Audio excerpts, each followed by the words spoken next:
So I'm sure you're familiar with the old trope of, for the sake of civility, keeping things nice, especially at things like the Thanksgiving table, you shouldn't discuss religion or politics, right? Or sex. Right. Okay. Well, we're gonna get to all three this week. Maybe Right we'll see. I don't know if we're gonna get to the sex part, but Okay. definitely wanted to throw a religion sort of question at you. What's your relationship with it? You've talked a little bit on Trilloquy about your musical experiences at a local Unitarian church, and but just in general, how do you feel about religion as a thing? I know that a lot of people get a lot from it. I personally do not. Yeah. And I've not witnessed a miracle. I've not felt that presence while in a church or anything like that. I mean, I respond to more the way the people, the parishioners are. Yeah. And I'm sorry. I have too many questions. Too many questions. Yeah. I've spent a lot of my life in the church, of course, and I've spent many of my years very critical of religion as a concept. But after coming back from this Buddhist conference, just thinking about the way that my life has been transformed and sustained through my practice of Nietzsche and Buddhism and chanting Nam Myoho Renge Kyo, I just can't.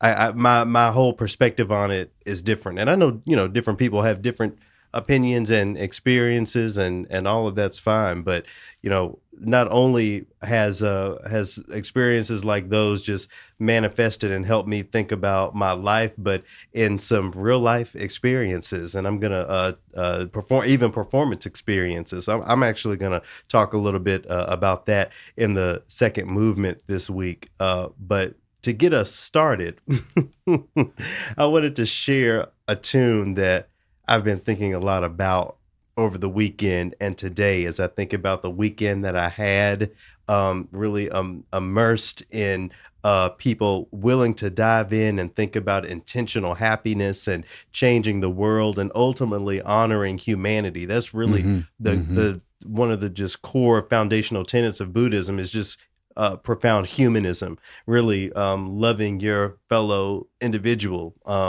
And there's a tune off of Rick and Morty that I've always loved ever since I saw the episode that included this tune. But after coming from the conference, the Practicing Buddhism as People of African Descent conference down in Florida, hosted by the Soka Gakkai, the SGI, this song has been on my spirit, and I wanted to share a little bit of it with everyone today, just in case I've never shared it here on Trilloquy before. Well, I was hatched from an egg laid by some guy, 'cause that is Glorzo's way. And then it came time to lay my own egg and die. But Summer, she said, hey, Glorzo wants you to stay. Glory to Glorzo means glory to me.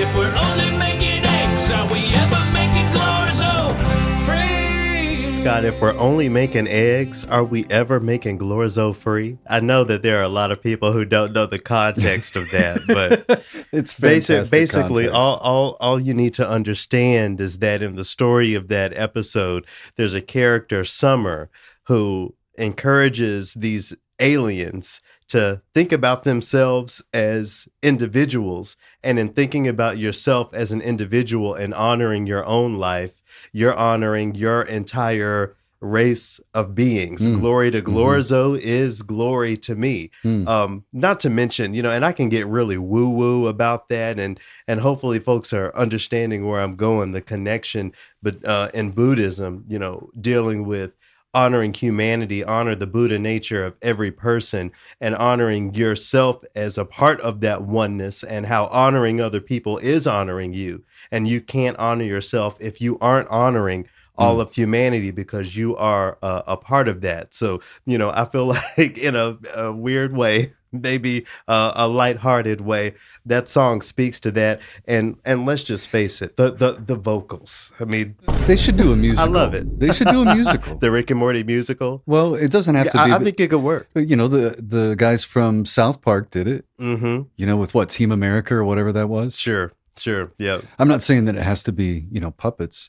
And I mean, and you know, the lyrics are, if we're only making eggs, are we ever making Glorzo free? If we're so caught up in our everyday lives of working and being stressed about our Man, you said assignments and our something. tasks. I You mean, I didn't said say something. they, you know, Rick Harmon them said Right. something. Yeah. You know, shout out to Rick and Morty. Glory to Glorzo is glory to me. Mm. That's been on my spirit. And I'm gonna repeat that a few times before I get to bed tonight, because it's a really fun way for me to transition back into this real world after, you know, being safe and protected, and you know, Sure. these hot, humid Everglades where just lizards run around everywhere. I must have been in high life condition, because Yeah. a different me would have been running and screaming a lot of the time. See, now you're making me think that for a while there, I guess you could say, you know, when I would go on backpacking trips Mm-hmm. with my friends, that was for me, that was going to church. Mm-hmm. You know, that was me trying to go and get saved somehow. You would not like it. There were bugs and animals all over the place. You would not have enjoyed it. Mm.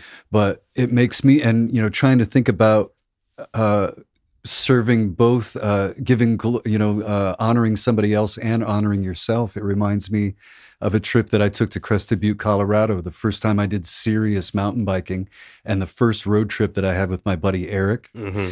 And we were both trying to get distance from Omaha because he was questioning if his marriage was right, and he had a kid coming. Yeah. And I was just out of a 3-year relationship and scared, let's be honest, scared to be by myself. Sure. And so we were both running from the problem. And isn't it weird how you get out away from technology and under the stars, you realize that what you were running from is exactly where you wanted to be. And for him, he wanted to go back and be there for his wife and this new baby. He realized that this was what he wanted. And for me, I did some of the best writing that I've ever done. And they're like, wow, this is something that I can do. And I do exist outside of a relationship. I want to go back. Yeah. I want to go back home and get about the business of redefining me. Yeah. Sometimes you have to get away to refresh that dedication to self, or that perspective on your life, as you were just saying, not being defined by a relationship or by something someone said at the conference this past weekend, not being defined by your grades in school, you know, your self-worth being tied to that. When you talk about your Crested Butte trips, is there any, would y'all listen to music on the hikes? I guess you want to listen to nature, and that's what you're doing. This is let me go in the Wayback Machine. We used to burn CDs, Whatever that we were know. listening to. Yeah, and then at the end of the trip, you know, we just swapped CDs, and you had this great new playlist. Yeah. And one of the tracks that both of us identified with for different reasons is called "Babylon" by David Gray. We were both hearing the same song, but in different ways, and identifying with it anew. For example, "If You Want It, Come and Get It," for crying out loud, he was hearing his wife. "The love that I was giving you was never in doubt. I felt like I gave my best to that relationship." So there was a rebuilding, a renewal that happened listening to this music. Friday night, I'm going nowhere. All the lights are changing, green to red. Turning over TV stations, situations running through my head. Looking back through time, you know it's clear that I've been blind, I've been a fool to open up my heart to all that jealousy, that bitterness, that ridicule. When that bass comes in, that adds the right sort of flavor you need. And then I went home and I had a hot Scott summer. Wait a minute. Okay. Yeah. You had a hot boy summer. Good for you. I'm saying. Well, you know, let's connect this to the arts and to the concert halls. You know, you have such strong memories and opinions and experiences around this David Gray composition. Glory to Glorzo is a composition that I'm always going to love musically. Mm-hmm. But I know people out there think I'm kidding. I really do love that tune. But my being able to connect it to some profundity in my life gives it even more depth. Sure. What if we could go to the concert hall and be affirmed in that way. And maybe not even with those two particular tunes, but having an opportunity to connect what is coming from the stage to our real actual lives. Not that Shostakovich and Brahms and Rachmaninoff can't do that at all, but there's a more, if I may use one of our Buddhist words, expedient way to connect with an audience in that way. And I think it has a lot to do with programming and really disrupting the traditions surrounding all of this stuff that we call classical music, so that musicians are hired and they're working audiences and evolving and growing. A growingly diverse audience here in the United States anyway is being engaged in a genuine way, not as a means of teaching you about something, but really getting to where you are as a human being. That's what we can create in our so-called classical spaces. And of course, this is what this podcast is built to do about. and try to inspire. Let's go ahead and jump in.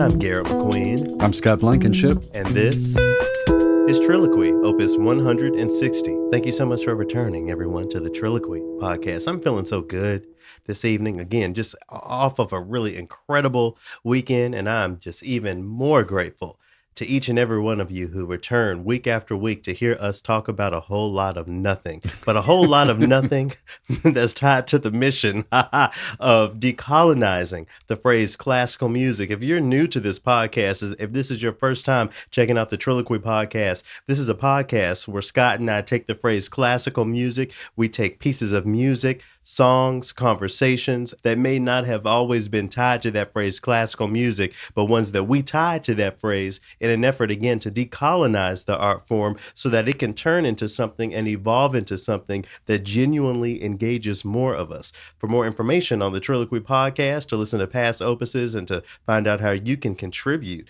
check out trilloquy.org, TRILLOQUY.org. In addition to your continued support, Trilloquy is made possible in part by the Shuttleworth Foundation, by Springboard for the Arts, and each and every one of you. Thanks so much for joining us once again. We're going to jump here into Movement 1. So a few people sent me a programming announcement from down at the Louisiana Philharmonic Orchestra. So I'm going to give this a sharp this week. I'm reading here from NOLA.com. The headline: Louisiana Philharmonic announces new season featuring collabs with Big Frida and the Lost Bayou Ramblers. I don't know if I need to talk about who Big Frida is. I guess we've never featured any music by Big Frida, but Big Frida is a New Orleans artist, rapper, songstress. I mean, Big Frida would describe herself as the queen diva, better believe a girl down, all of that. Queen of bounce down there in New Orleans, that bounce dance style. And that's coming into the concert hall. I think it's pretty interesting. I'll just read a little bit of this. I'll have it in the description, but it says here: the Louisiana Philharmonic Orchestra's 22-23 season is set to launch next month. And this year, everybody's favorite local orchestra is set to expand their and your horizons even more, with planned performances with Big Frida and the Lost Bayou Ramblers, as well as a tribute to Star Wars legend composer John Williams. You know what names that we didn't read in that opening description? Beethoven? Yeah. So obviously centering that music is what has people excited, and what John R. Stanton here was, excited to write about, and took the time to turn in a piece to Gambit over at NOLA.com. All right. So, help me out here. We're having the conversations, and more orchestras are open to putting this music that's far outside of those traditions and go ahead and putting it on the stage. Okay, we're there. We're doing it. We're doing it for a concert or a week of concerts in our season. Is it time? considering we've come this far as getting that music into those spaces, is it time to say, okay, let's just see how this works and let's get used to this. Let's let the water warm up a little bit and then we'll push even further.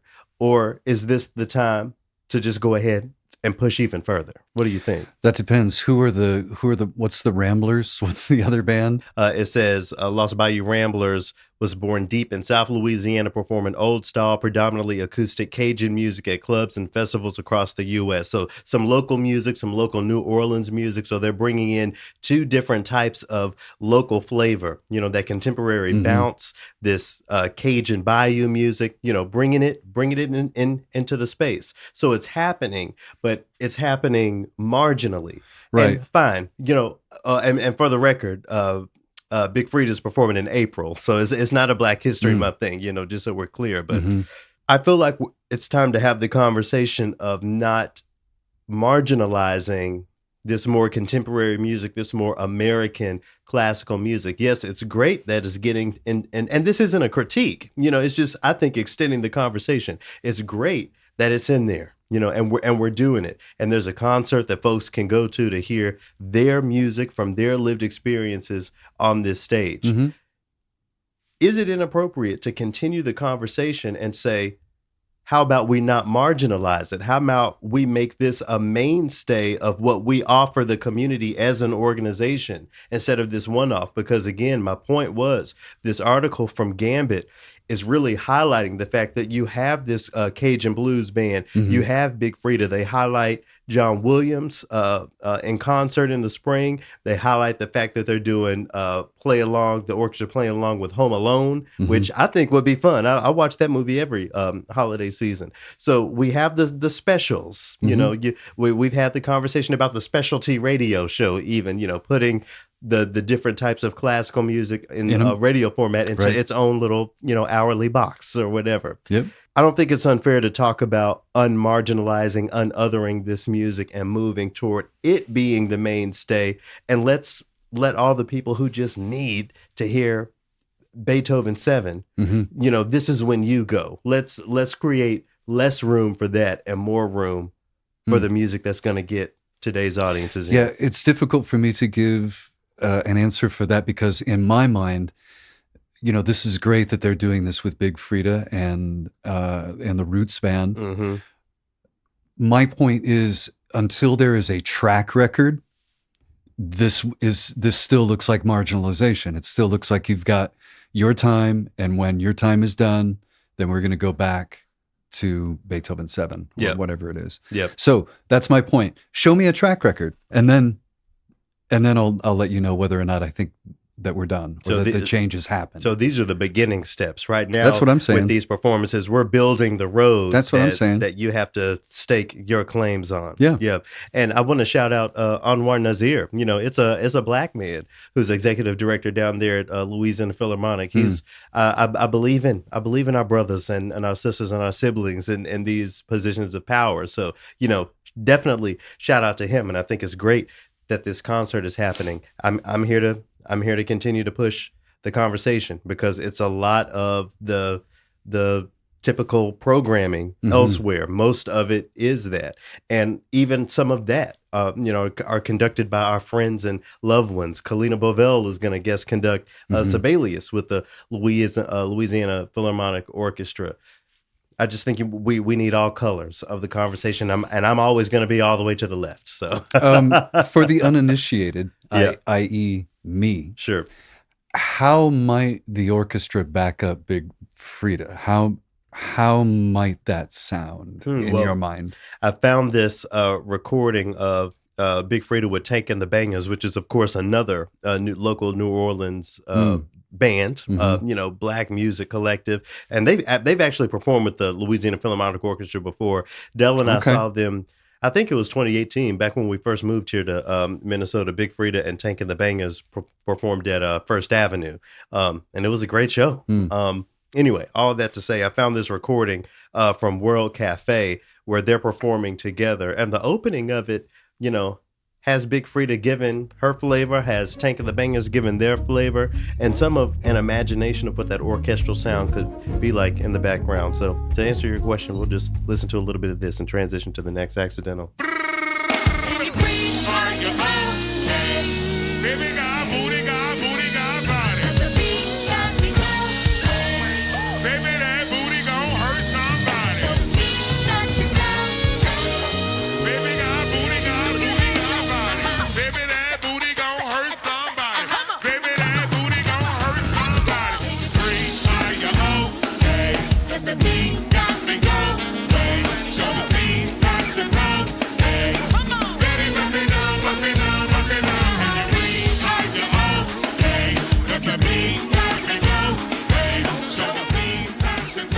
I'm gonna tell you the other part of the conversation that we need to have. When you start getting this music in these spaces that expands what the norms are, you're gonna have to expand the respectability of the space, because if you get enough of us in a room and you got Big Frida on stage talking about that booty gonna hurt somebody, we're not just gonna sit on it. You see, we're not just gonna be sitting there quietly and politely with our hands in our lap. It might be some folks dancing. It might be folks who want to have a drink while they're in there in the concert hall. The space has to shift for the music and with the music, and I feel like that's an aspect of the conversation that has to continue to be normalized and put to the center as well. A shift in the music and a shift in the audience means a shift in the culture of the space.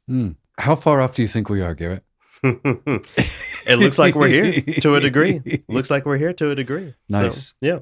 All right. Well, you brought in an accidental this week. What you going to get? And it's interesting how well it fits. Twitter has been kind to me with interesting articles. I found this one through david-taylor.org with the headline, interestingly enough, classical music audiences are vanishing. Why aren't we doing anything about it? Or did you want to give it a different, maybe a natural? Yeah. Give it a natural. I know it's a good article and he makes some good points. Yeah. And the comments on Twitter, there was some nip and tuck back and forth, with varying opinions here. But give us a little bit of this. Right. As he opens it up, as 2021-2022 season comes to an end, we reach a moment of realization. Classical music audiences are vanishing. They're not coming back. He said that he was noticing about a 30% reduction.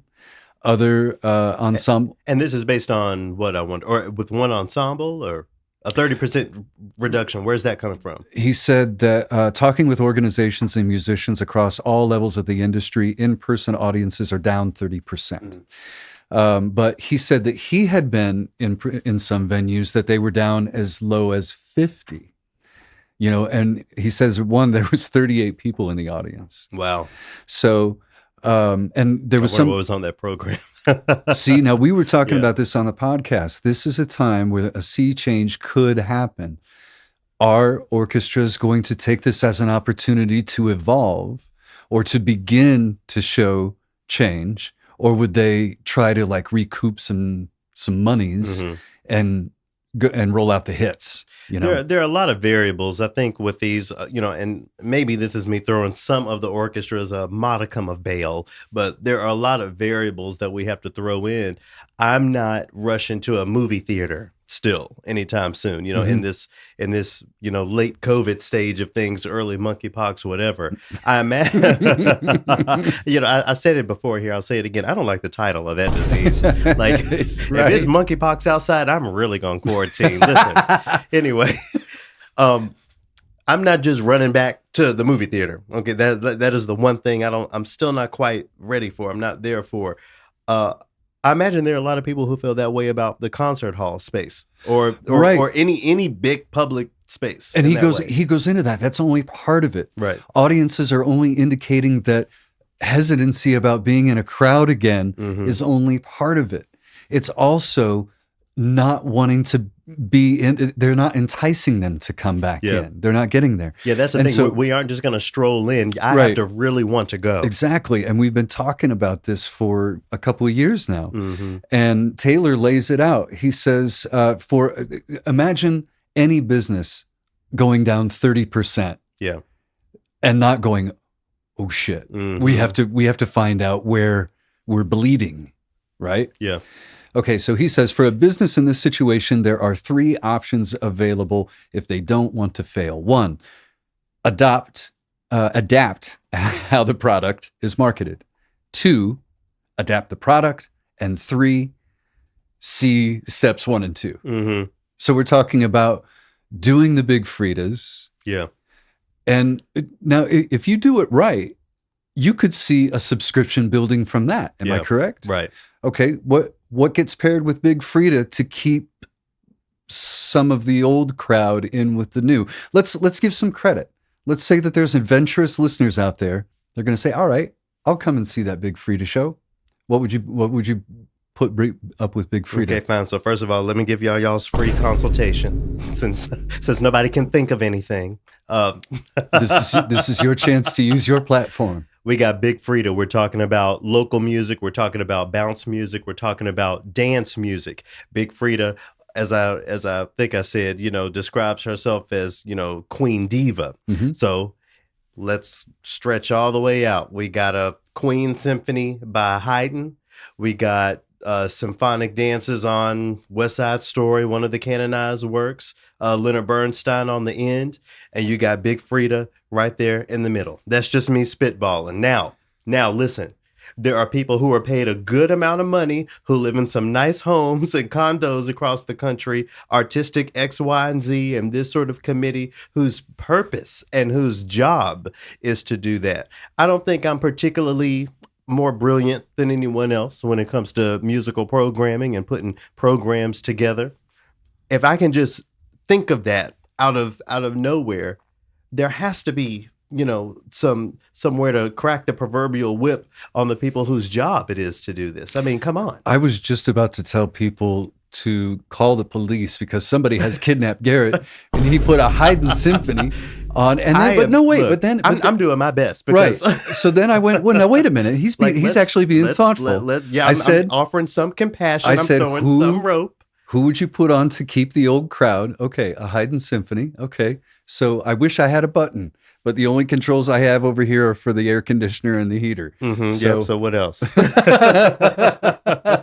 Can we get an air horn for you? Okay, I would air horn you for that. Well, but listen, I probably wouldn't put the Haydn on. If I really sat there at my desk at my artistic programming job, I would think of something else. All I'm saying is, if you just have to go back into the past, for your 70-year-old or 20-year-old subscription concert goer who just loves that music, there is a connection to be made. But this is the thing. If we're going to do something like that, if we're going to put Haydn next to Big Frida, I think Big Frida and the like have to be more regular. You see, because you're not a track record, right? Because you're not gonna just try to play the game in that way for this one concert and go back to business as usual. Mm-hmm. Fine. If we're gonna listen to Haydn every other week, we better be listening to somebody more contemporary every week as well. Hey, look, I didn't mean for you to be giving away consultations here. That was not my intention. That's fine. That's what I'm here for. That was not my intention. That's what I'm here for. Just give me my Emmy, somebody. There's another good point that I wanted to touch on here because Taylor uses the metaphor of Formula One racing, which has been popular the last several years. It's had a surge in popularity, whereas... And this is like NASCAR or something. Right, but it's more European. Okay. It's look, sleek I don't know. and sexier. As soon as I see the race car, there are so many things that I will just sit through. NASCAR is one of those things that I'm just finna change the channel. We need to have somebody from NASCAR on Trilloquy because there are some black NASCAR drivers, but in the same way that we're trying to get classical music together and diversify audiences, is there a DEI department over at NASCAR? Maybe a drawer. I don't know. You said there's one, not dartboard. What you call it? A cork board. This is our anyway. Formula One. Not to lose the thread here, he uses something that the former CEO of because now Formula One is sexy and it's marketed and it's packaged and so it's appealing to people 30-ish and lower and younger. So he uses this quote from the former CEO, Bernie Ecclestone, he says, I'm not interested in tweeting, Facebook, or whatever this nonsense is. I'd rather get to the 70-year-old guy who's got plenty of cash. So there's no point trying to reach these kids because they won't buy any of these products here. And if marketers are aiming at this audience, then maybe they should advertise with Disney. Your thoughts, your feedback. I mean, because this is exactly what we were talking about, the right? next sentence out of this article is, you wouldn't be surprised if this quote came from an orchestra in 2022. I wonder how unspoken of a truth it is. I wonder the degree to which people understand that it's funders at the bottom of all of these traditions. Is that common knowledge? I mean, to me, it's just very apparent. And maybe I wasn't always thinking about that. Sure. But and I don't even have to be the one to say it, but there are so many folks in the industry and outside of it who will just flat foot tell you the programming that comes from most of the orchestras and the tradition tied to it and the way that it continues to look has a direct correlation with the biggest donors, the biggest contributors to these organizations. But I have to wonder. But just on that point, is that understood? Like, to what degree do you think people understand that? I would like to think it's higher than it probably is. Because like you, I would think that it's obvious. Sure. But clearly it's not. And my question is, or my worry is that there are a lot of folks who are taking the approach of, we're never going to get that crowd, so we're not even going to try. We're not going to get them and keep them, and we might scare somebody off in the meantime, so we're not even going to try. That's what I'm afraid of. I'm sorry. Is it too cynical? I really also have to go to classical radio. So in most cases, we're not talking about big funders controlling the aesthetic, or maybe we are. I don't know. I thought of that as a more collective thing, but even so, as great of the work as many of the classical stations are doing, that general aesthetic and that non-American definition, oral definition of classical music is still the centerpiece or still the target sound, as some folks say. And that's not an issue of the one person or the five people with a couple $1 million to give. That's the collective. So is there a fear of, again, so the funding, there's a fear of some of the people pulling their subscriptions if Big Frida comes through the airwaves too often? Yes, and let's also say, if you're heading up a radio station and all of a sudden 30% of your listenership evaporates, what do you do? Because we're not thinking about what that 30% can be replaced with. And I'm not saying that, the 30% that leave should leave. But no, I'm not saying what do you do to get them back. I'm just saying in broad strokes. I'm saying there's a larger, let's face it, there's a larger audience that has never been engaged. You see, that 30% that's going to run away if you do it right, that you're in my opinion and from my view, you're still going to come out on top and not down, because there is a majority of the world, a majority of your city, whatever, that you have never directly engaged. So with the correct marketing, with the correct community engagement, the 30% that leave won't even, if we would just want to reduce the conversation to the numbers of listeners or to contributors or whatever, I feel like it would still be higher than it is now. The numbers would be higher. We're just so afraid of decentering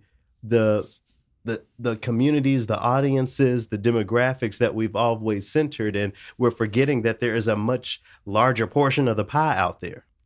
I don't know. Do you feel like half of any given city is being directly engaged by its classical music radio station? I would go way further down. I would say, and I'll take it off of you.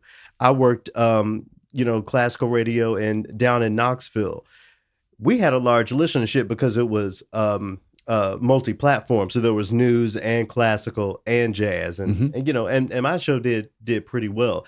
Even so, I would say that on my best days, on my best weeks, I never had more than, 35% of the city's ears, and I was doing my best down there, and my programming ideas have evolved even since then. But I'm, anyway, all of this to say, my point is, there's such a big audience out there that has just never even considered going to a concert or turning to their classical radio station because they have a preconception of what it all is. But that preconception doesn't come from nowhere. I feel like the preconception is actually affirmed by the way programming tends to look 80% of the time. This blew up a little bit larger than I expected. It will be posted in the description. I wanted to head down to the last paragraph here just to put a bow on things. Sure. Where David Taylor asks, he poses the thought here at the end, we cannot wait for another programming cycle to do something or to see how this season goes. Are we past failsafe? We don't have to be. So I guess no. I don't think we're past the failsafe. I still think there's a chance, Cool. but you gotta do it because time is running out. But what does that mean? You know, there's always gonna be someone there to listen to whatever is typical. I guess, you know, how do you see about balancing the scales? I mean, how do we come to the table? You have me that is gonna come to the table and say, never program a Beethoven symphony again, period. Just don't do it. You got people who want that to be the center. As a matter of fact, a Beethoven something goes on every concert. You have those folks. And then you have this gray area in the middle where a lot of different people have different ideas. So how do we reduce the gray and get to more agreement? What does that look like for you? For me, I think about the power dynamic of folks, with my opinion, fighting against centuries of tradition. Yeah. Which in my opinion means that we deserve more equity. But at the same time, I feel like you have some of those folks in the middle that say, well, you have to boil the frog gradually. You can't, otherwise he'll jump out. I mean, what are your ideas on those conversations? What do you think it's one? So, and let's make it real. Let's go back to Louisiana Philharmonic Orchestra. Is it that they need to add one more concert like the Big Frida and like the Roots group, the Lost Bayou Ramblers, add one every year, you know, maybe 3 years in a row, have that one, see how it goes, and add one, then just go ahead and schedule half of your season like that, and then make the decision about how the money, what are your thoughts there? Well, we're talking about engaging a part of the city that has never been engaged before, right? Okay. And not only a part, the majority. Okay. I think that's the point. So we have to keep in consideration that there are a lot of stations out there who simply don't have the marketing budget to do a meaningful campaign That's to where they will really get that word out. And there has to be that acknowledgement that it has to be meaningful and intentional. Sure. And so that takes, you know, you're probably going to hire a contractor or a specialist of some kind of design if you're a smaller station that can get the money together. Yeah. But so in that instance, the best way to advertise is your own airwaves. So the things that you need to be doing are engaging with the listenership to say, well, we're going to put this piece of music on. Maybe you can send us an email or give us a call and let us know what you think. Create a dialogue. To give them a reason to engage with you, to, you know, sit through a piece of music, to listen to a piece of music with you. And I'm going to quote Judd Greenstein again, where he said he thought that the best way to radically upend a system is to commission composers to write new music and then play it. Right. So if you can engage, if you want to hit like the Black community in your area, I would say commission one of the artists to write a piece of music, play it, and give them the money. Yeah, yeah. And then put it on the air. Yeah. So then, not only are you bringing but not only are you bringing like what? I was going to say with the acknowledgement that there are different communities among the, you know, because right. I was just trying to give you be specific. So what Paviel did with St. Paul Chamber Orchestra is a prime example. Yeah. Not only was it music that the community cared about, but the musicians were dialoguing with her, were rehearsing with her and collaborating with her. And what a beautiful effort. And the only concert that got me in there, no shade. Look, but it worked. We have to, but you went. And I think we need to take some of the guilt and moral judgments out of the conversation as well. Look, it's not about anybody. And I feel like I was doing all of this a couple weeks ago. It's not about us having particular feelings about individuals or even the orchestral institutions as bodies, as much as it's about just honesty. I'm not at the orchestra concerts, hardly ever, and that's not shade. That's just a fact, you know. Right. As Dorian Corey said on Paris' Birthday, that's not shade. That's just a fact. Okay, so and it's just a fact that one show is what got me there, featuring Pavel French. It's just a fact that when Big Frida performs with the Louisiana Philharmonic, there are going to be people who have never been, who are going to go for that, and maybe never come back. You know, so those are just facts. Now, I still think we need to talk about all of the work that has to be done, you know, in that marketing and, you know, in going through the years of work for you to have the staff, the consultants, the liaisons that are embedded in these different communities. So you actually have that bridge. You know, let's say my previous upstairs neighbor who used to live here, you know, we have to think about we all have to think about, how does this orchestral concert connect to him, you know, and his family? You know, what does advertisements that connect with him look like? Before we have that conversation, I think we have to talk about what service and what meaning connects with him before we even require anything of folks from in these communities. How can we serve them actually beyond come and give us money to sit in our seats quietly and listen to this show? Anyway, yeah. What would you put on? Okay. So we're sitting at the CEO's desk, you know, and we're sitting there together. So he asked me to leave already because it's gotten loud. So it's just you and him. Now, what is something that you're going to suggest? He gives you the reins. He says, okay, fine. Whatever you want to put on one of these concerts, we will make it happen for you to put it on. What would that be? Just as an example. A great composer I've been listening to a lot lately. Their name is Ahmed Alabaca, and I know Ahmed. And shout out to Ahmed. A piece of theirs that I just listened to it and floated above was the Ascension for solo clarinet and string orchestra. Familiar sounds, but he treats it so lovely.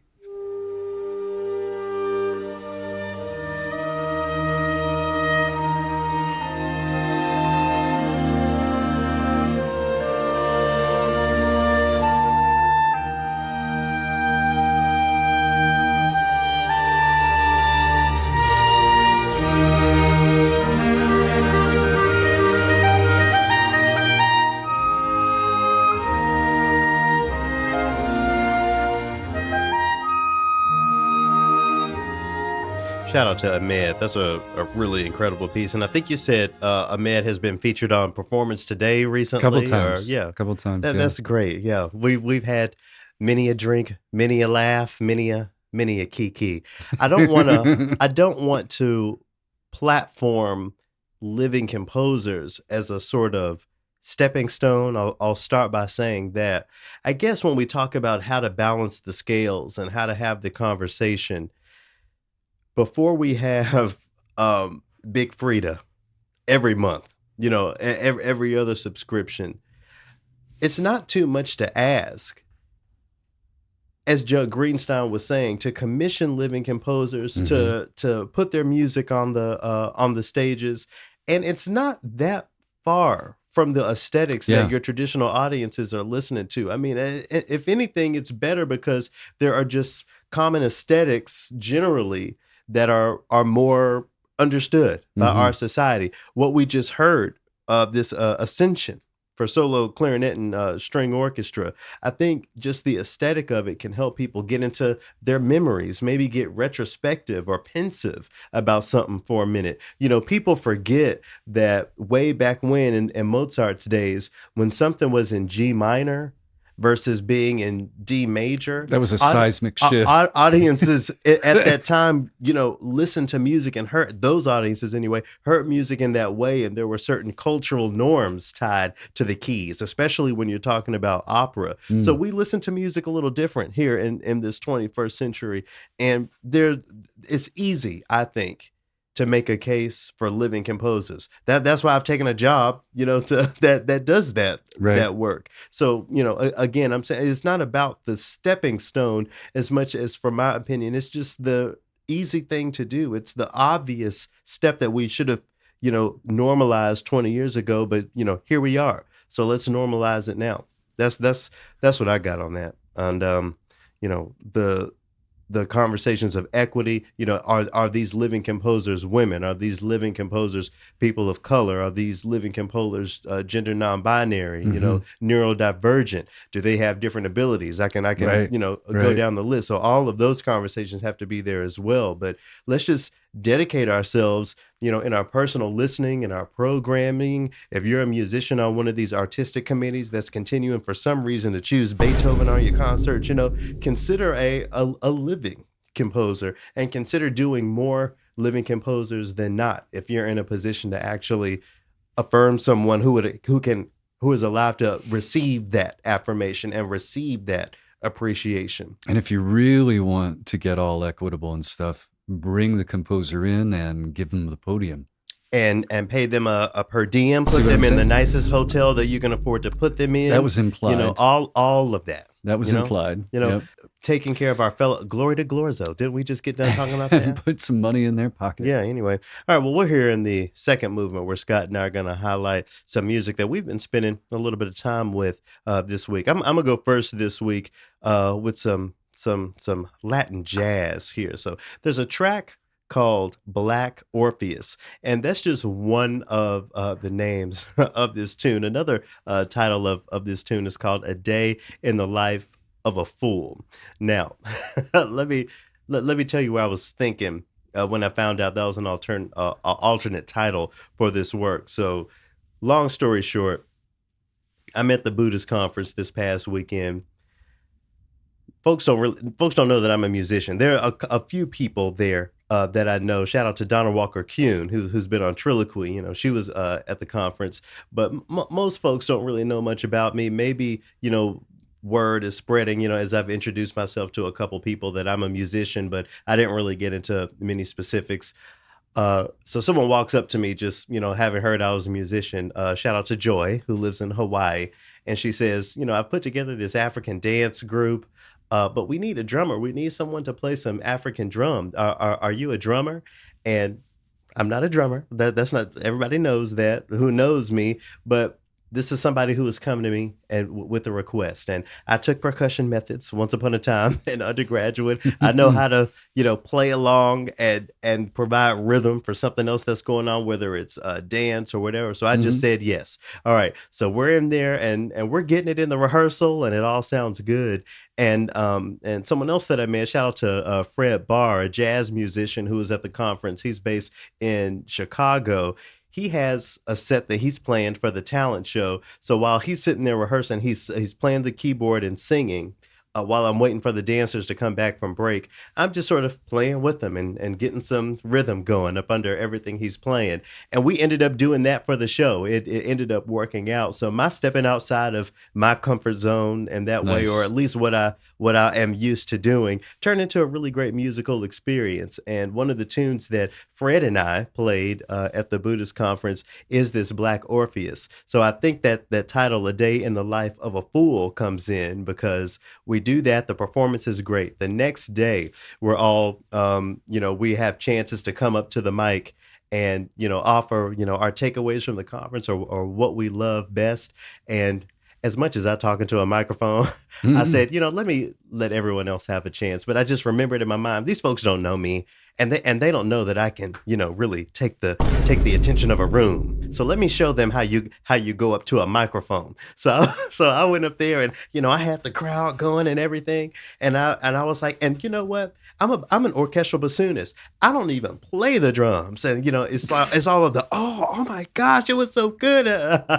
Anyway, so I felt like I was able to fool the crowd in that way by just being confident and really stepping up. A day of the life of a fool, but fool as a verb, a day in the life of a trick, or the day in the life of a deception. And I'm just so glad to have met Fred and met Joy and everyone else down there, and I'm really glad to have another piece of music in my arsenal of tunes that I like. So I actually found a rendition of Black Orpheus for piano and congas. I was playing the conga down there at the conference, so we'll listen to a little bit of this one here.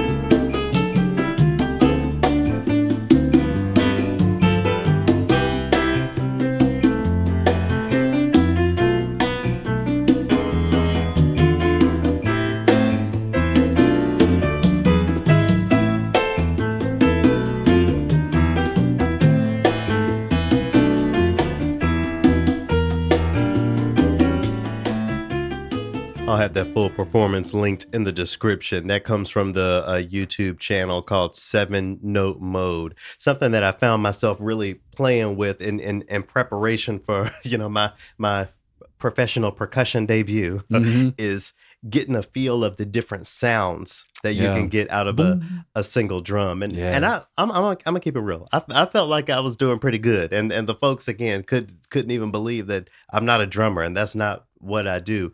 But with that being said, I just want to, take my hat off to the percussionists out there, because y'all really know how to make a single instrument make all these different sort of noises. It was funny during the African dance portion. I'm going hard with the fast drum beat, and then people from the audience are jumping in and dancing, and it's fun. And about 7 minutes in, I'm like, all right, y'all gonna have to wrap this up, because my hands are getting sore around here. During the last session where I was giving my experience, I woke up and my hands were so sore, it wasn't even feeling comfortable to applaud. So I was just doing a lot of big jazz hands to celebrate people. Anyway, if that had been me, Black Orpheus, I would have. It would not have gone well. I'd be like the sheepdog getting bullied by the sheep, for lying on his resume. It would be so obvious. That tune sounds very Florida. Is that one you happen to know, Black Orpheus, or A Day in the Life of a Fool, as its alternative title? I know what A Day in the Life of the Fool is like, but this tune. No, I don't. But that's part of just a flavor. Yeah. That mode. Love it. Mm-hmm. There are arrangements for piano, voice, and everything. Anyway, really great track. Go check out Black Orpheus if you were unfamiliar with it. If you happen to have the real book, the jazz real book, it's in there if you want to play it. All right, what music you got this week? So the composer Eleanor Alberga. Yeah, Afro-British by way of the Caribbean, I believe. Kingston. She was born in Kingston, Jamaica. Yeah, shout out to Jamaica. And I was listening to her Violin Concerto No. 2, Narcissus.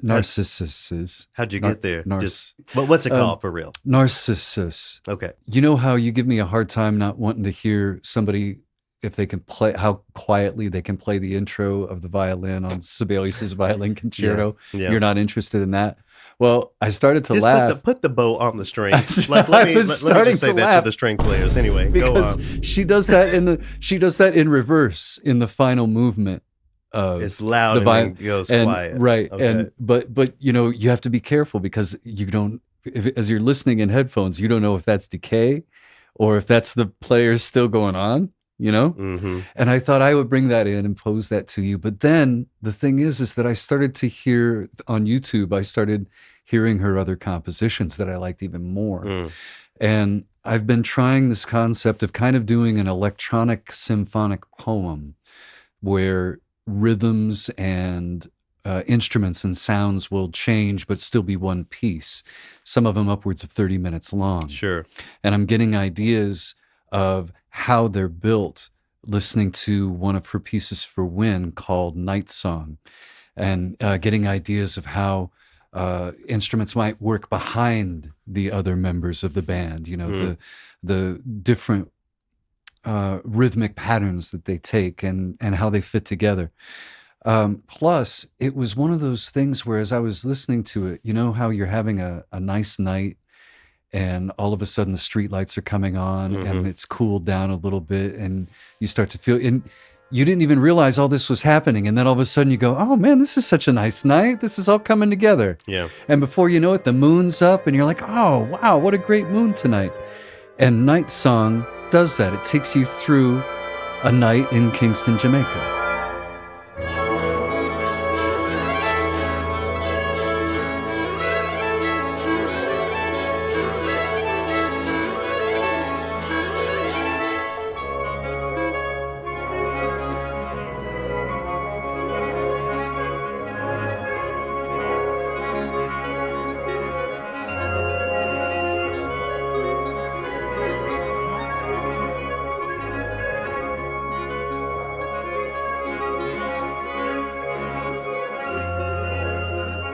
And I had you forward to the part of the piece that's called Brother Fox and the Dancing Ghosts. That's the fourth portion of Night Song, and Eleanor Alberga herself on the podium.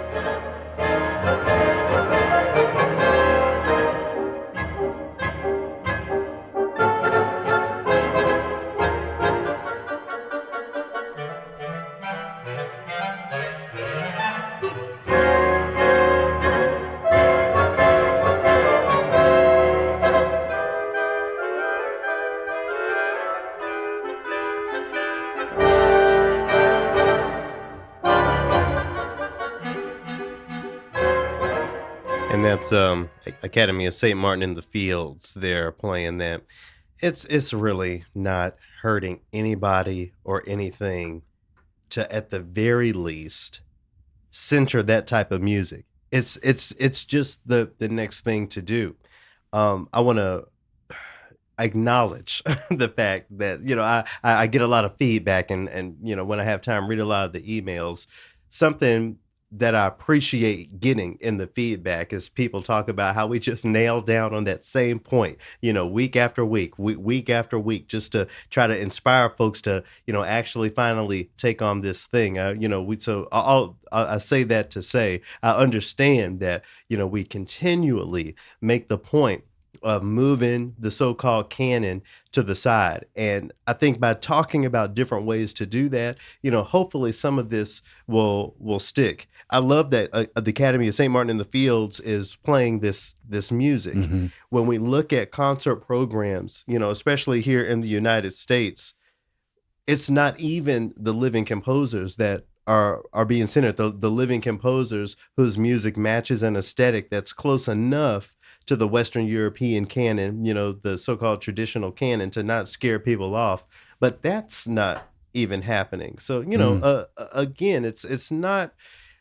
I'm careful, you know, with my words and the way that I contextualize this, because I really, you know, need the industry to move away from the idea that we're just having the dialogue, we're having the conversation. Yes, we are, but it's time to act on it. So let's actually put that step forward, be the first one. But before we cut on the mics, we were talking about how folks are so afraid to be the first, you know, and once someone does something, you know, when someone commissions Jesse Montgomery, the next person does, and the next person does, and now we have a young Black woman composer who most folks know in the business, but somebody had to be first for that to happen. And that's not to say that Eleanor Alberga doesn't get her flowers out here. Her music gets performed, but I'm just saying, what if we can really normalize centering the living composers to the end of completely decolonizing classical music and classical music spaces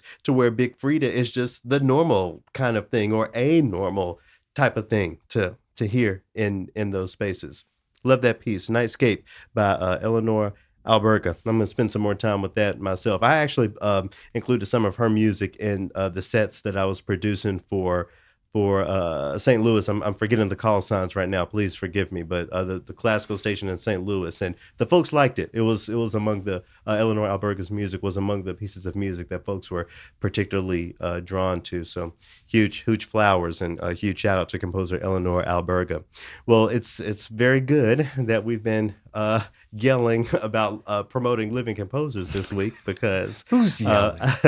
because this week's third movement guest, I had the pleasure of having in studio composer Greg LeGette. Greg recently moved to Rochester, Minnesota, and Feinberg. his wife works for the Mayo Clinic, which allows him to really focus on. He talks about being a stay-at-home dad and to stay at home and really focus on his composition. So he reached out to me among the many folks that he's reaching out here to sort of get his, feet on the ground and, learn about what's going on in art spaces and composer opportunities. So I pointed him some spaces and he agreed to come into the studio and have a conversation with me.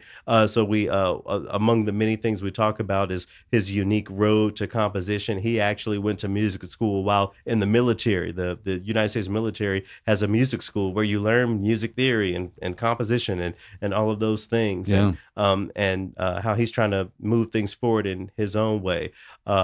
One of the things you'll hear it in our conversation, but he tickled me so bad on social media once upon a time.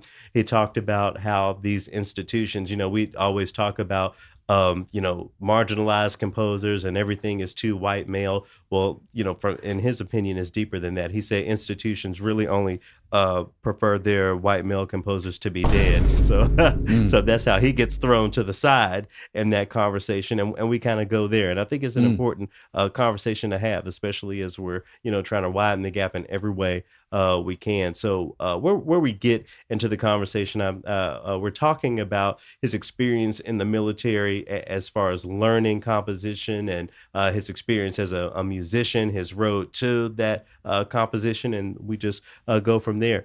To get us into the conversation, I want to share a little bit of his music. We're going to bookend this conversation with two works by Greg LeGette, with the first one being Ascension. I think it's a really nice vibe here. We'll listen to a bit of the end of Ascension by Greg LeGette to get us into my conversation with him. Hope y'all enjoy it.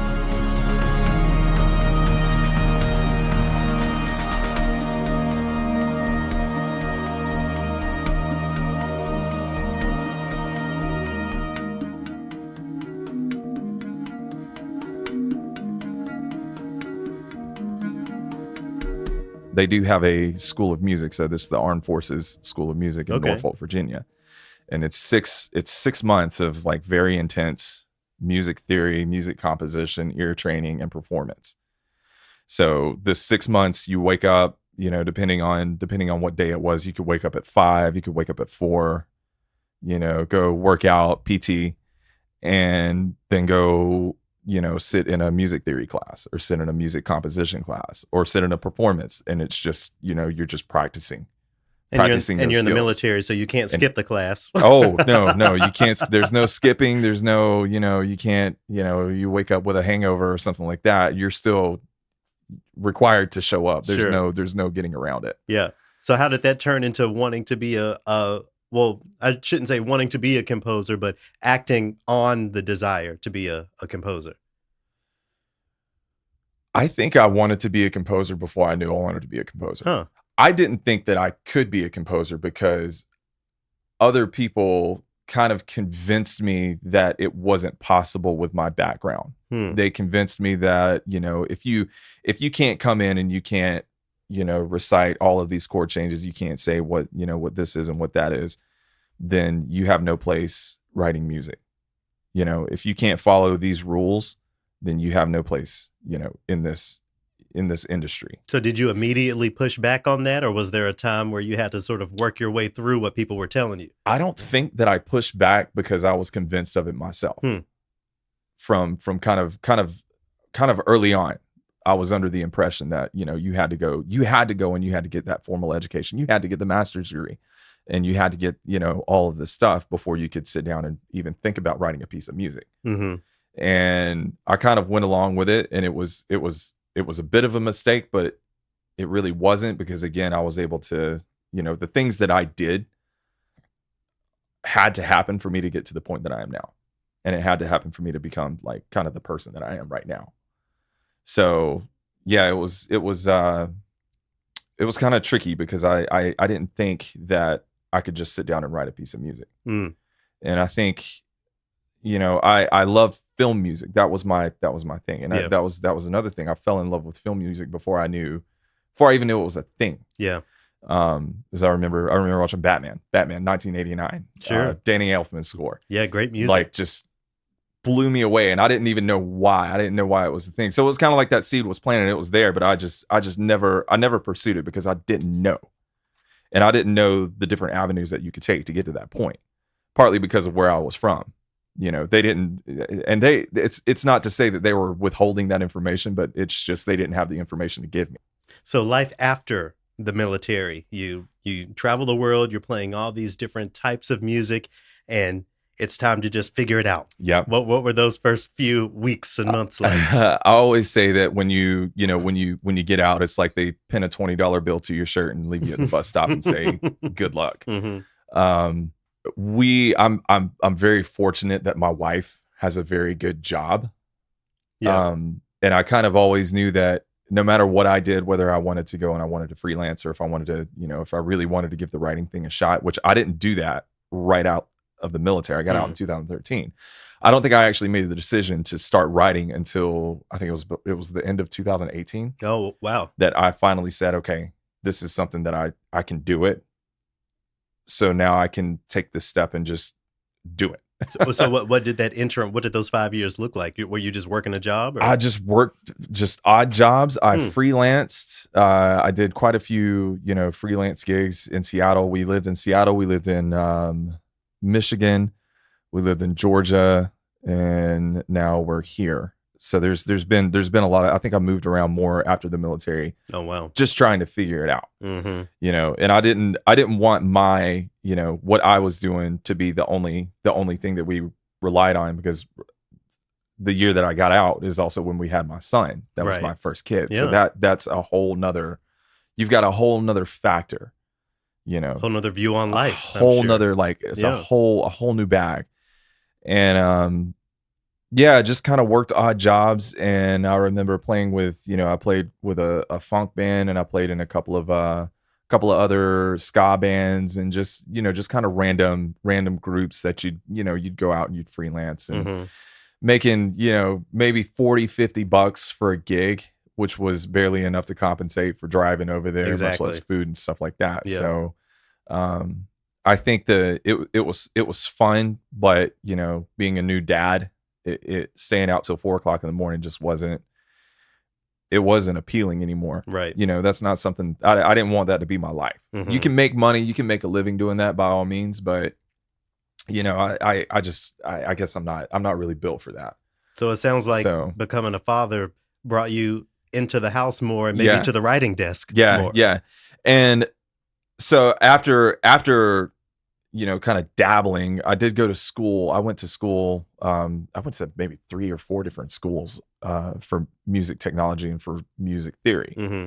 And I'm one of those guys. School is just, it doesn't work for me. Sure. It doesn't work, which is another reason why I just, I had to make those decisions. And ended up really getting into recording and kind of studio work. And I think that was the bridge that I needed to get to composition.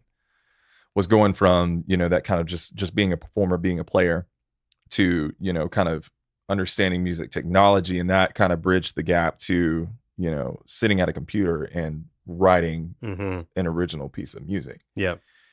So it's kind of all these steps that had to happen, and I'm glad they did, but it was a very roundabout way to get to where I am now. Yeah, you say sitting at a computer. A lot of folks imagine the composer sitting at the piano, but that's not what you said. So what did your process look like? Yeah, that was the big step, was learning, how to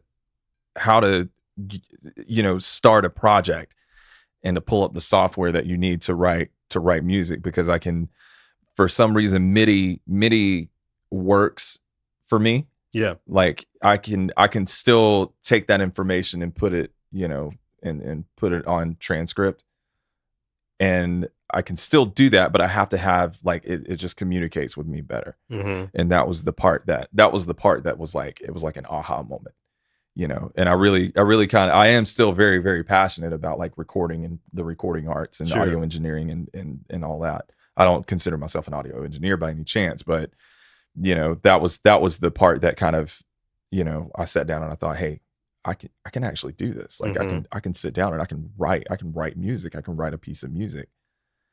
And then that it just the rest is history, I guess. Yeah. And those electronic instruments have opened up so many doors for so many music creators, composers, just at the same time, it doesn't. And as good as they're getting with making those instruments sound like quote unquote real instruments, there's still that gap. Do you see that as a barrier, or what's your reaction to hearing your music realized in that way, as opposed to if you had an orchestra or whatever? I think that it's an important tool to have. I don't think that that's something that we need to rely on, because I think that gives me an advantage, because I understand what it's like to sit in an orchestra, and I know what that sounds like. I know what it feels like. I know what it's like to be in that room with, with all of these musicians that sit down and they're all playing their instruments, and it's just it's a different animal. You get different stuff from that, and it's something that recently I've realized that I miss after writing so much in the computer and using these, these VST instruments and all these samples and stuff like that. You miss all of the little good textures and all of the overtones that come from a live performance. Even down to, I was talking to my wife about it the other day. Like I miss hearing people breathe. I brought up Danny Elfman earlier, and there was he scored the Spider-Man soundtrack. Right. And there's one piece, and there's a flute solo, this really nice, flowing flute solo. And I remember listening to it on my headphones, and you could hear the wind section, like everybody would breathe. And it was very subtle, but I was like, dude, that's something that I miss. I miss the feeling of, hearing people on a stage playing these pieces of music. And it's, you don't know it if you've never experienced it. Right. You don't know what you're missing with that part. And I think that's something that I want to reiterate, and I want to bring back, versus just hearing stuff on the computer where it's all written in MIDI. So that's a big, that's kind of a can of worms. So, to me. And of course, if everyone had the budget to, invite everyone to come play and record these things, that's what would happen. So it's obvious that finances will always be one of those challenges toward working toward that, the breadth that you're speaking to, and that group experience. But it's not just money. It seems like knowing folks is a part of it as well. I mean, how has the networking aspect of being a composer been a success for you, or been a barrier for you, been a challenge for you? It's definitely been a barrier from being all over the world and moving all over the place. I think that if I was in a position where I had lived in the same town for, a decade, and I had made that network, it would be a lot easier to, hop on the phone and say, hey, I need a flute player. I need a clarinet section. I need a low brass section for this piece that I'm working on, and it wouldn't necessarily be about, okay, I have to pay you because this person doesn't know me. Sure. So I've got to, they're not just going to come work for somebody that they don't know for free, and I don't expect anybody to do that. I don't like expecting somebody to do that, but having that network and having that kind of stepping stone is very important, because you have to get there somehow. And sometimes it is, calling up your friends and saying, hey, can you come and play this part for me? It seems like some sort of network would have been developed with all your years in the military and everywhere that you've gone. Is it, are you siloed in that way, or? I think there are folks out there that are still playing, and maybe that's something that I should utilize more, is, that network. A lot of people, when they get out of the military, they just kind of, they did their time, they go, they're done, There are a few people out there that are still playing. It's not enough necessarily for me to call and say, hey, can you give me a professional recording, of this part that I can mix into my, what I'm doing here. That's a little bit different. It's a different kind of bag. And I guess I shouldn't assume that writing for a Western classical orchestra is what you center. I mean, when you imagine the musicians that you want to bring to the table, that you want to realize your music, what are you envisioning? Short term, right now, I kind of see a small wind, like kind of a condensed wind ensemble. So, and the reason I'm gravitating towards that is because you see strings. Like it's always anytime you have these small format, kind of performances. Sure. You have a small the string section. Quartet or the right. Yeah. And I've been listening to I know Johan Johansson. Johan Johansson. Rest in peace. Yeah. I've been listening to him a lot, and he did a really good job at bringing that on stage, and it was a really cool kind of vibe. But it's still it's still strings. And if I see something happening, if I see like a trend, I'm the kind of guy, I'm like, what do I do to be different? Like sure. I'll if everybody's going right, I'm gonna make it a point to go left. So I want to see these instruments that aren't necessarily seen in that kind of format, like trombone section, something like that, or like a woodwind section is something that you don't see with synthesizers and computer technology, sure, on a stage together. Yeah, and I think that's a really cool. That would be a really cool vibe, and that'd be a really fantastic sound. So we can get you the trombone choir, we can get you the woodwind section, and we can record this one piece or have this one performance, and that's great.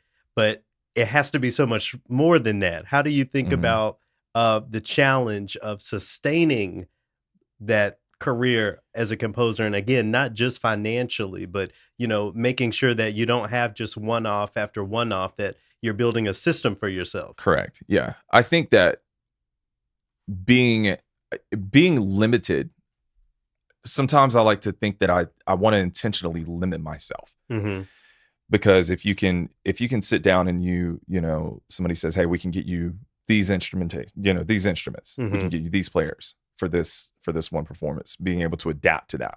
I think that's going to be a big deal. That's going to be a big tool to taking this style of music onto stage and making it more accessible to just the general population, versus it being, okay, you have to go to this giant concert hall. You have to go, to these places to be able to hear this music. Yeah.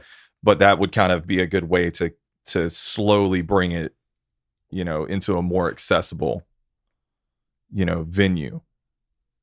What do you think about what's going on in the concert halls? I mean, is there something behind your thinking beyond the concert hall? It's the same. It's the same thing. It's the same thing that it's been for forever. And that's, I'm not saying that as in I know everything that's going on. Sure. Just from my perspective, it's the same music. It's the same stuff. I mean, you got the right idea for sure. Yeah. So, and it's the way that I see it, that's kind of the key, is getting it away from that old school, thing that we've been doing over and over and over and over and over again. And it's exhausting. I'm tired, I'm tired of, I don't like feeling like I have to fit into that bubble to be even considered a composer. Yeah. Like, for me to say I'm a composer, you have to fit into that bubble. And that's not really, I don't think that's a good way to kind of, sustain music. So are you more on the side of folks building their own things and creating their own infrastructures, or storming the concert hall, so to speak, and forcing it to shift toward more people having more access to more things? I personally, I can't ever be comfortable with the idea, even if we have all built our own institutions and systems of doing that are aside from the traditional orchestras. I don't like the idea of that just existing and being Bach and Brahms and Beethoven forever. I want that to change, as well as building, the independent things, which forces me to be more on the side of transforming the orchestras as much as I support independent grassroots, non-institutional things. All of that to ask you, what side of the fence do you feel like you lean on more? I definitely lean on the grassroots. As tempting as storming the concert halls is, and I'm always, since the insurrection, I'm careful about my language. I know. I thought about it for a second, and then I was just like, it would be satisfying to see that, but that's not what you're here to do. Is there a solution for that? Is there in my brain, what I see is making it where it's, if the folks that pay for these things see an opportunity, then maybe that would be a way to transition it and kind of phase these things in together, because I don't think that we would ever be able to completely eliminate that style and that kind of way of thinking about orchestra. But I think it would be a good way to say, okay, this is great, but let's get with 2022. Let's kind of, there's so much really cool stuff out there that can be done. It's so interesting that you're mentioning the money, because it takes me back to the military. In your role as a military musician, there wasn't a board of trustees that were writing the checks. There, it was, the money was not a part of the conversation. So maybe that has a lot to do with how dynamic your musical career was in the military and how undynamic music is in the concert hall these days. Very true. Because it's all about what can, it as much as we don't want it to be that, it comes down to where the money's at. And military music was, we had those limitations, and it came from, the superiors saying, okay, we don't like this music. We like this music, or we don't like this. We'd rather have that. And I think that when I joined, it was kind of a good time, because they were transitioning. They were starting to kind of accept more of, what was being played and what was being heard. And I think that was the limitation. That was kind of the equivalent to money, but it wasn't on that scope, on that scale. Yeah. You know what I mean? I feel like us going, the Navy band going in and setting up a big band, we had all of the equipment, we had all the instruments, we had the people, like we would get paid for food. All of that was taken care of. So we could just go set up in a parking lot and play this music. So, in a way, it was cool that it was accessible, like in that aspect, but it was still, hey, we have to make these people happy. Sure. For them to let us to, keep going out. And a lot of times it was, okay, let's just kind of be quiet about it, and then we'll, Yeah. So yeah, it was, it just seems like it's all about who wants to pay for it. And if it was something where we showed that, okay, this is something that can happen, and this is something that people will want to consume. Yeah. Consumers will want to come and do that, then the money maybe will come. Yeah. Well, I think we have a long way to go when it comes to orchestras reframing the money toward reframing what they present and the role they play in society. But, there are certain areas in which orchestras and the orchestral industry, I'd say the broader Western classical music industry, is alleging to transform or wanting to transform. And of course, this has manifested in what people know as DEI. And we talked about off mic my issues with those three letters. It's more about branding these days. DEI is more of a brand than an initiative or an action step. And to that conversation, I wanted to bring up something that you said on social media that tickled me so bad that I had to make sure that the folks here heard. You said that orchestras prefer their white male composers dead. Say more. What's behind that? We're so behind. We're stuck on this idea that people, we've been told that this is this is classical music. This is real classical music. This is what it is. Mhm. Nothing more, nothing less. We're stuck in this bubble where it just you have to be you have to be dead Yeah. to ever become, a well-known composer. Like it's almost that you can't even consider yourself a composer if you're still breathing, and it shoots us in the foot. We have where do you go after that? You know what I mean? I mean, because And I understand, obviously the spirit behind diversity as a concept or equity as a concept in orchestral spaces. At the same time, when you go to a typical concert performance and you have your insert Western European overture, insert Western European concerto, insert your Beethoven symphony, which it is more often than not, you're still marginalizing living composers, even the living composers who are white males. Mhm. It seems like there's a nuance or a flip to that conversation that needs to happen to just remind people that living composers in general are marginalized. And the allegations of moving away from Rachmaninoff and Schubert and those folks has, thrown the baby out with the bathwater, thrown the living white male composer out with the bathwater, so to speak.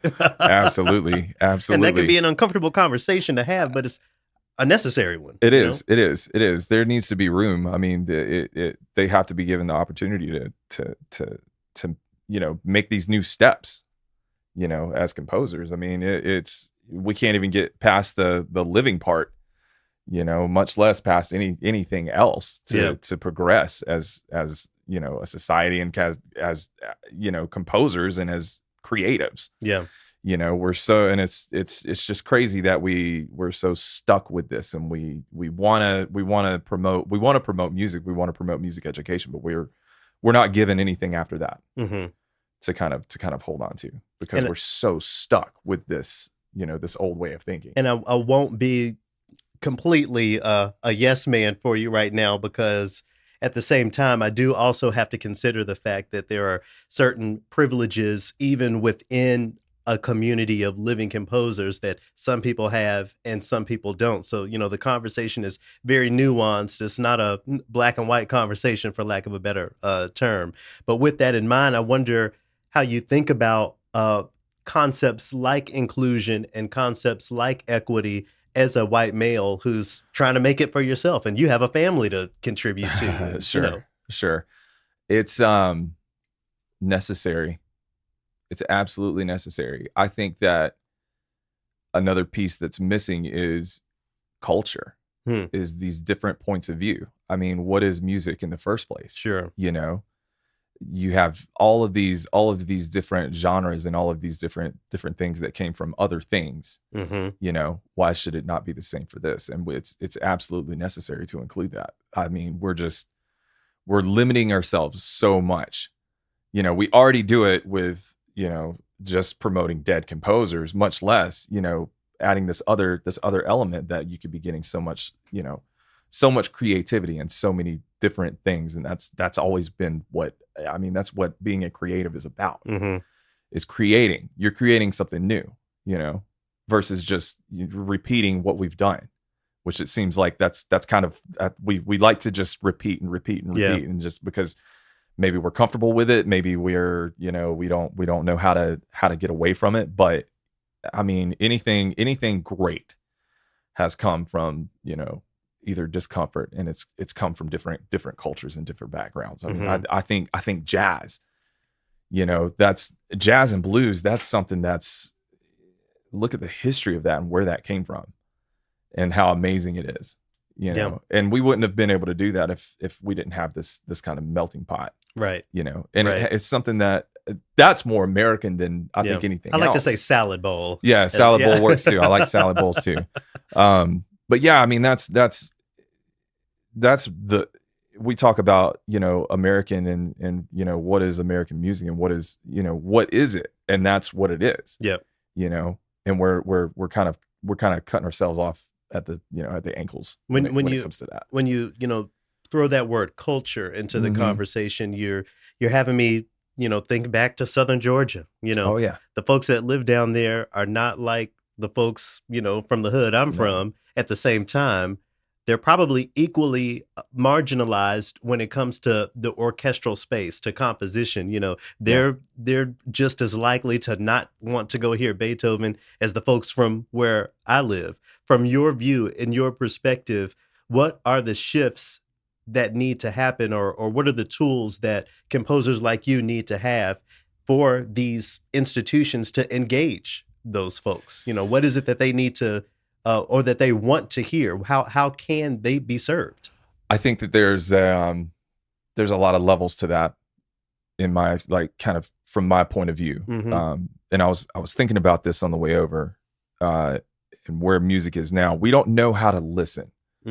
We don't know how to listen to music.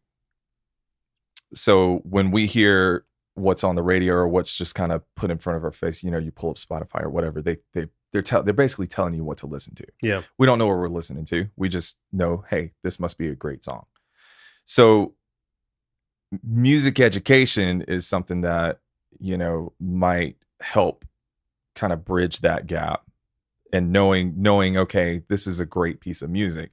You don't have to know the ins and outs of it. You don't have to know how it was written, but you know how to appreciate, like, okay, this is a beautiful piece of music. This is a great piece of music. It's well written. You know at least enough to be able to determine that. So the other thing is accessibility. I think that if we made it more accessible, and like what we talked about this earlier, like making it where it's, you know, these smaller formats, and making it where it's, you don't have to go to a huge concert hall. You don't have to jump through all these hoops. You don't have to spend, you know, $300 or $400 to get to a show. Yeah. I don't think you should have to do that, you know, because it's art, it's subjective, and it's for everybody. You know, anybody should be able to come and enjoy music.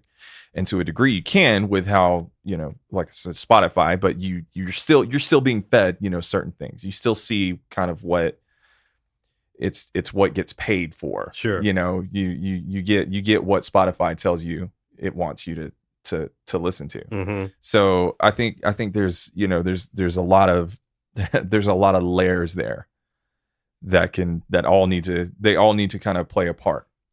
Right. Yeah. So, and being more accessible and being able to, you know, kind of understand what it takes to make a piece of music. Yeah. I'm going to spend some time chewing on that, because, you know, that idea of not knowing how to listen to music. One of the, you know, great Black leaders of the past, whose words I always return to, is James Baldwin. And at one point he wrote a short story where he said, people very rarely listen to music. They're actually taking their baggage or their experience, even how they're feeling that day, and applying what they're hearing to that, and not necessarily actually hearing what a musician, a composer, a music maker has to say. So with that in mind, what do you have to say when it comes to the music that you create and the music that you want more people to hear? Is there a general message? Is there a hope? Is there a call to action? I don't think there's necessarily a call to action. With what I write,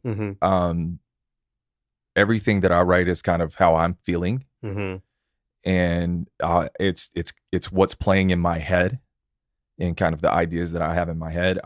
I almost feel like if a person interprets it a little bit differently, I'm cool with that. Okay. You know, that's cool. Yeah.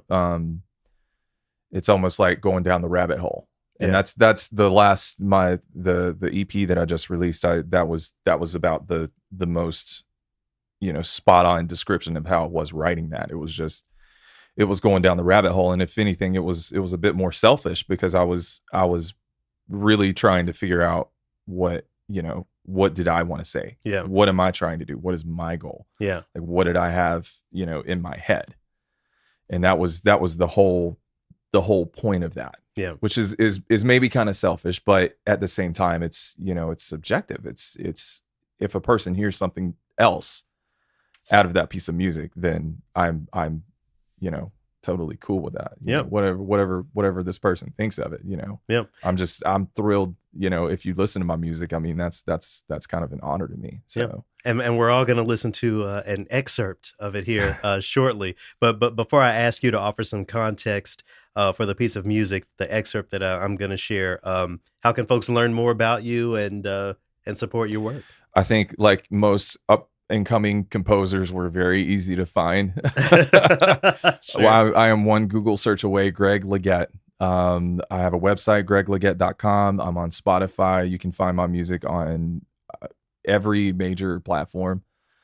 So it's very, very easy to find. You can follow me on Instagram. You can follow me on Facebook, however, whatever you want to do, however you want to get to it. And I also have to ask before we get into your music, because I so infrequently get to engage military musicians. What are your words to the 17-year-old who has a trombone in his hand or a flute in her hand or whatever, and they're thinking about the military route? They aren't sure. What are your words for those folks? The military band was a fantastic idea. I'm not here to promote it in any way.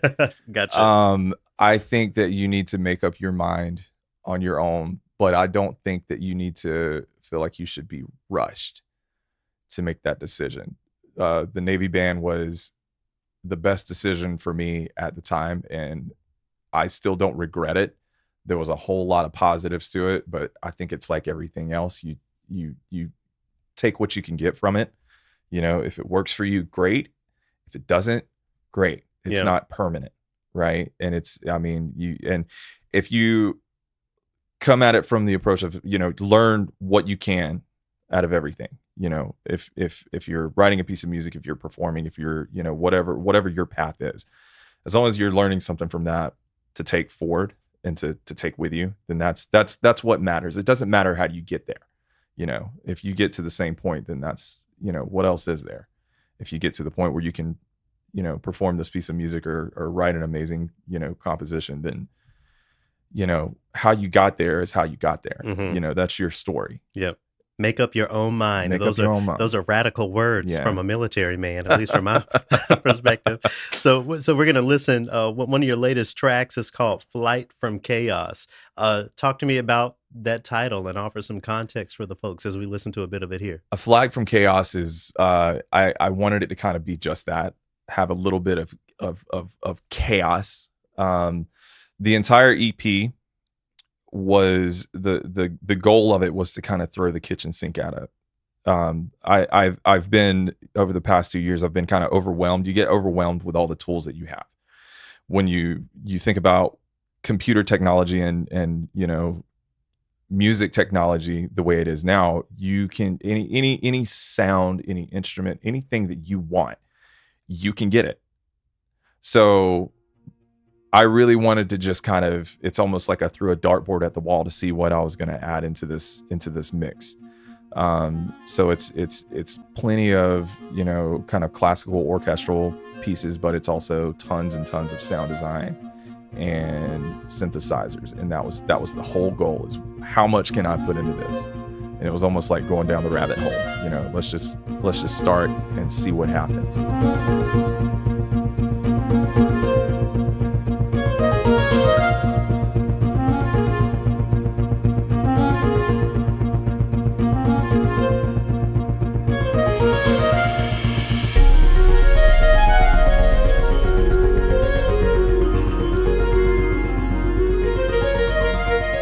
A little bit there, A Flight from Chaos by Greg LeGette. I'll have his website in the description, and I hope everyone will reach out about getting his music programmed, getting it hopefully performed, and just show some love for our living composers, all these folks that we're really fighting for to get into these spaces. I want to, before we get into the Trilloquy, Scott, I want to return to the point that one of the points that we hit on again. Greg saying that institutions prefer their white male composers dead. One of my evolutions in this conversation, and of course, racial equity is always going to be at the front for me. Right. When we talk about representation and who's in the room, who's at the table, when we draw these identity lines that in many cases I think are very relevant, I think we also need to have the conversation about why some of these conversations are important. So, for example, if we have a young Black composer whose parents happen to be billionaires. They had every opportunity, and here they are. That's not quite the same, in my opinion, as, and maybe I'll get hate for this, that's not quite the same, in my opinion, as the white male composer who had to find his way and, did what he had to do to make it up, just like, many of these other marginalized people who don't have the means or the family support or whatever you want to fill in. I think once we start talking about the why connected to race and gender, as far as the marginalization of composers, we can identify ways in which we can bridge that gap, as not to say, okay, nobody white in the room, as much as we're saying, sure, this is an opportunity for those who didn't have the same opportunities along the way. That's Right. the definition of equity, those outcomes that are equal, not necessarily the starting point. I don't know. I also think about the fact that the industries that are still predominantly white, certainly in the arts, have a lot of folks who are not women and who are not people of color who are leading the conversation. I mean, you are the prototypical middle-aged white male working in classical radio, and yet I feel like you are pushing the needle in a way that most folks aren't. And that's not so if we move you out of the way, how many steps backwards or how many non-steps forward are happening? I don't know. I think in the way that, I think about evolving this conversation towards some actual change, if we can begin to not erase the race lines and invalidate those conversations, but just apply them and apply that why, I think we can determine the spaces in which the white males, the cis white males, the folks who have always been there, how they can actually be a part of this conversation, how we can identify those who also deserve to step up and identify those who are doing the work along the way, who have been there for 30 years, like you have. Yeah, since rocks were soft again. Thank you for saying that, but also understand that there are other people out there. There are the stations, there are orchestras and ensembles that are doing this work. And, we don't hear about them because they're not in national news, right? Yeah. So I do want to say that if I were removed from the equation, rest assured that there are other middle-aged white men and women who are doing similar things. I don't know to what degree, because I have to keep my head down and focus on what's on my plate. Right. Otherwise, I won't get anything done. I'm encouraged to hear you say that you see that there are other folks out there, because I don't know if this podcast is called Trilloquy. A lot of the conversations that we have make it seem like when it comes to certain things, you're standing alone, or you're really having to push extra hard for the point to be understood and made, more so than many of the folks in your surroundings, at least some of them. Sure. Right. Let me just say that I am hopeful that there are other white middle-aged men and women that are doing the work. I don't want to assume that I'm the only one, or nothing like that. So and in the spirit of equity, we still need to put to the front those who have not always been to the front. So if you have an all-white staff, an all-white orchestra, an all-male something, that has to shift, because those are bridges that need to be built between your institution, your projects, and the communities that you want to reach. It's a nuanced conversation, and I'm just trying to find every way to nuance, get the work done. All right, well, we're going to go ahead and get into this final movement. Last week, in response to the Brittany Griner saga, I tweeted, "Boycott Russian music." How'd that go for you? And the reactions were mixed. We're going to get into this final movement with one of my favorite pieces of Russian classical music. It's the second movement of Shostakovich's Symphony No. 1, and we're going to unpack it just a little bit. Here's a bit of that to get us there into the Trilloquy.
I could really nerd out for a long time talking about the meaning of some of the rhythms and the aesthetics and the history of the Soviet Union and Stalin as it relates to the composer and this composition, especially for this being his first symphony.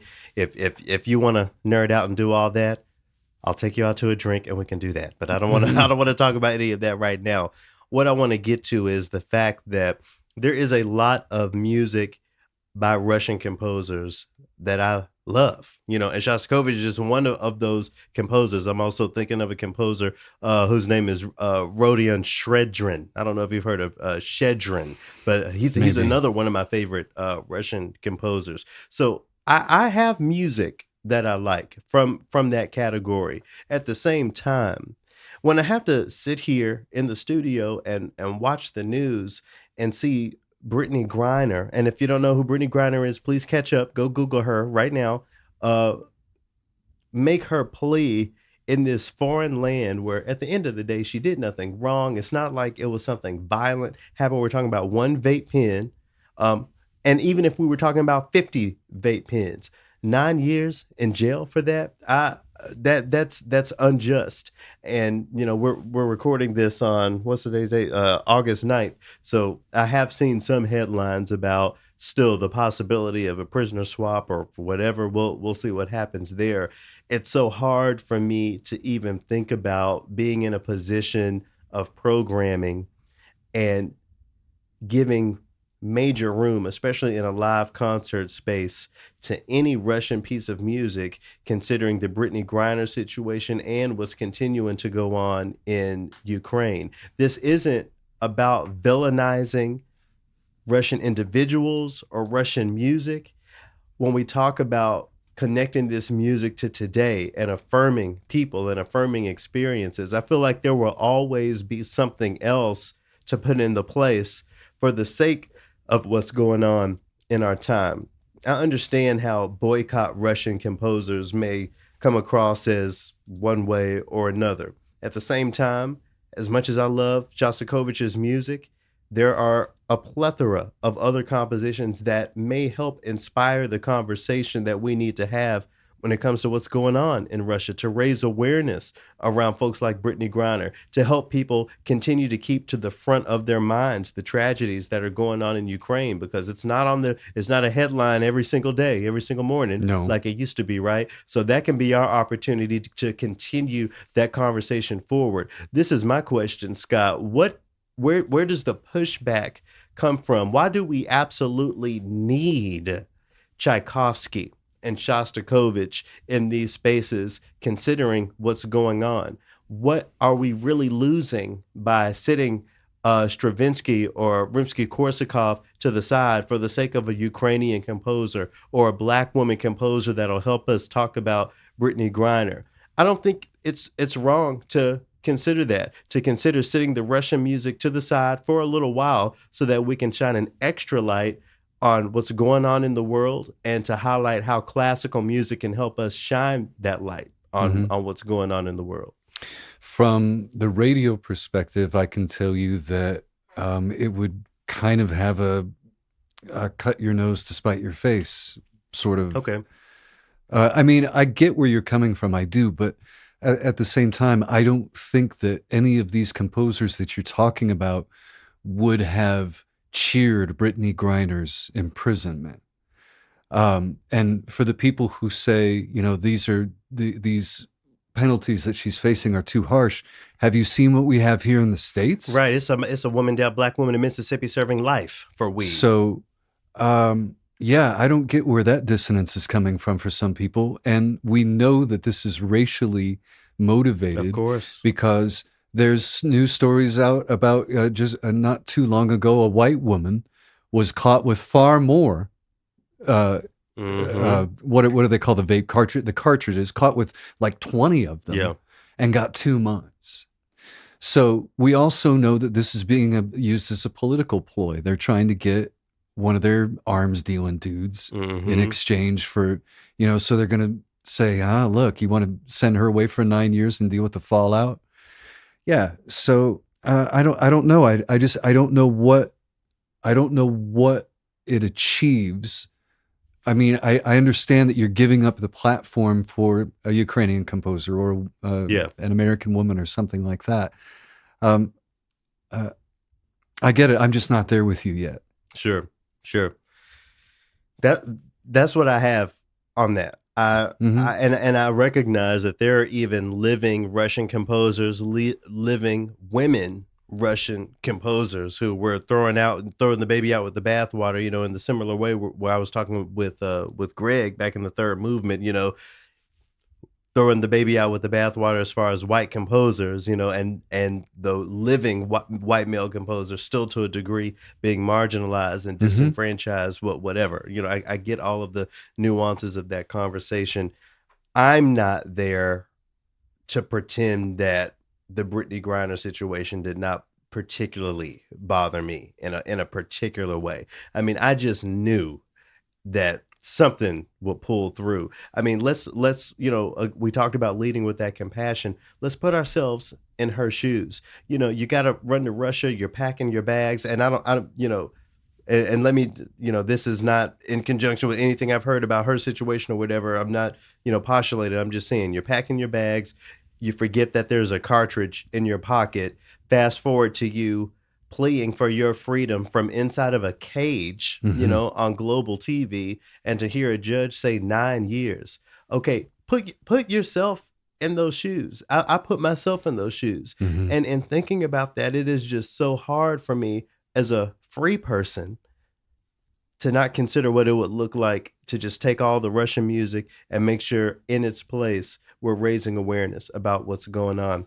How do we compromise? How do we find middle ground in that conversation? I guess it's the dialogue at the end of the dialogue. And if the dialogue is well spirited, you get somewhere. At the same time, while we're sitting out here talking and debating whether or not X, Y, and Z should be platformed, we have children in Ukraine losing their lives and running for their life and being traumatized. We have Brittany Griner in jail while all of that's happening. I guess I just at least want the industry to acknowledge these things more to the front and not just sweep it to the side as only a conversation to be had, only dialogue to be had, because there are people's lives, there are actual lived experiences behind all of this. I wanted to quickly close out this week.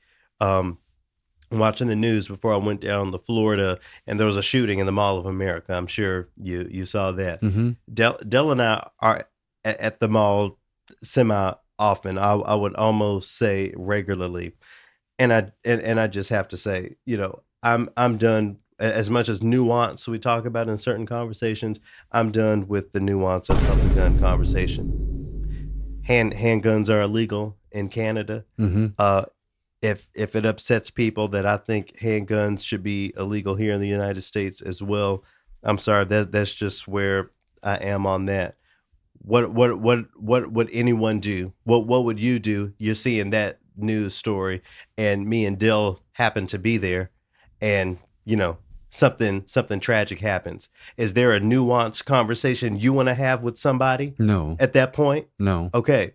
That's what I'm thinking about. I'm trying to lead with that compassion and think about the lived experience of these people who are being traumatized while we're stuck at the conversation. We have to get into action, and we have to. I wrote an article about this last week. We have to be ready to draw that line. As I was talking, we were talking about last week. We have to be ready to walk off the stage when some damn Nazi paraphernalia is hung up. We have to be ready to say, okay, how about you cancel my contract when we sign on with an organization that has deeply marginalized the music of people of color and women composers, and if not cut ties, at least foreground always, pushing the needle and making sure that someone is getting on your nerves. If when we're talking about changing systems and changing the way things are going, if somebody is not tired of you, you're not really doing the work. You're not really standing against the grain. You're kind of swimming, upstream sometimes, but spending most of the time going along with it. Get on somebody's nerves this week. Get to the point where someone is saying, fine, we'll play X, Y, and Z. Are you happy? And then that's when you say, For now. Thank you. Very right. For now. Thank you very much. We'll talk again tomorrow. And as far as this is concerned, we'll talk with y'all again next week. Have a great one.